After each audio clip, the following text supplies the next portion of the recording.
Қайырлы күн, құрметті оқырмандар және әлеуметтік желідегі қолданушылар.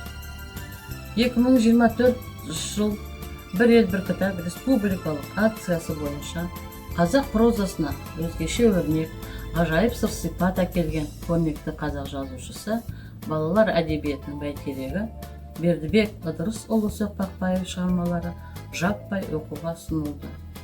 Көрнекті қазақ жазушысы, балалар әдебиетінің классигі Бердібек Ыдырысұлы Соқпақбаев 1924 жылы 15 қазан күні Алматы облысы Нарынкөл ауданы Қостөбе ауылында дүниеге келген. Бердібек Соқпақбаев ең алдымен балалар жазушысы. Балалық пен жастық оның барлық кітаптарының негізі. Соқпақбаевтың шығармалары негізінен автобиографиялық болып табылады.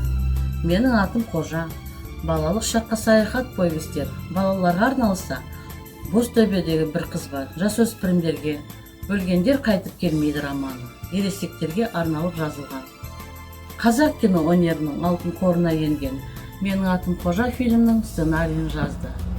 1963 жылы экранға шыққан бұл туынды қазақ кино өнерінің бойтұмарына айналды. 1967 жылы балалар мен жасөспірімдерге арналған фильмдердің Кан қаласында өткен халықаралық фестивалінде Менің атым Қожа фильмі арнаулы жүлдеге ие болды.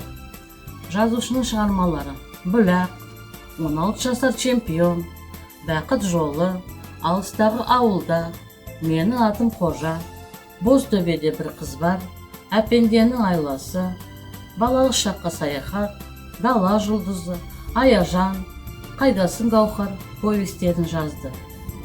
Бердібек Соқпақбаевтың шығармаларымен жақынырақ танысқыларыңыз келсе, Иван Шухов атындағы орталық қалалық кітапхана балалар абонементі қорынан алып оқуларыңызға болады. Сау саламат болыңыздар.